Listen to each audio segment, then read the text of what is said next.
Bible చూసినప్పుడు 3 రకాల పాపము, బైబిల్ మొత్తం కేటగరైజ్ చేస్తే 3 రకాల పాపము. ఒక రకమైన పాపము చూస్తే హఠ అన్న పాపము, ద హీబ్రూ వర్డ్ హఠ. ఆ మాటకు అర్థం ఏంటంటే అజ్ఞానం అనే పాపం. ఏంటంట? తెలీదు అనేది పాపం అంట. ఎందుకు తెలుసుకోలేదు? తెలుసుకుంటానికి దేవుడు అన్నీ పెట్టాను అంటున్నాడు. ఎందుకు తెలుసుకోలే?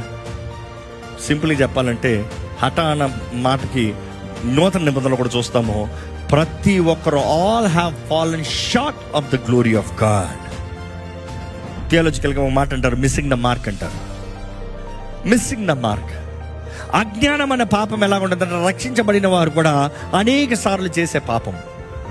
అయ్యో ఇది తెలియలేదే, ఓ ఇది చేయకూడదా, నాకు తెలియలేదే, నాకు తెలియలేదే, తెలియదాన్ని బట్టి అనుకుంటానండి. నువ్వు చదవలేదు పుస్తకం లేదా, ఉంది, క్లాస్కి వెళ్ళలేదా, ఎల్లో, నువ్వు చదవలేదు, ఎగ్జామ్లో రాయలేదు, మార్కులు వచ్చాయా, రాలే, తప్పేమైంది, నువ్వు ఎందుకు చదవలే, నాకు తెలియలేదండి అందుకే నేను రాయలేదండి అని చెప్తే పాస్ చేస్తారా? ఈరోజు చాలామంది నాకు తెలియలేదు ప్రభా కాబట్టి నువ్వు పాస్ చేసే ప్రభా, నాకు తెలియలేదు ప్రభా అది ఎట్లా చేయాలో నాకు తెలియదు, అదంతా నాకు తెలియదు, నువ్వు జరిగించాయి, నువ్వు దీవించాయి. అట్లా కాదు. ఈ లోకంలో ఉన్నంత వరకు దేవుడు సింపుల్. ఈరోజు నీకు స్పెషల్గా కూర్చుని నిన్ను దీవిస్తాను బిడ్డ, నేను శపిస్తాను బిడ్డ అని ఎవరికి స్పెషల్ కూర్చోడు దేవుడు. జీవం మరణ ఆశీర్వాద శాపం నీ ముందు ఉంది, ఏది కావాలో కోరుకో. ఇది చేసావా దీవెన, ఇది చేసావా నాశనం, ఏది కావాలో కోరుకో. రాసి పెట్టాడు దేవుడు.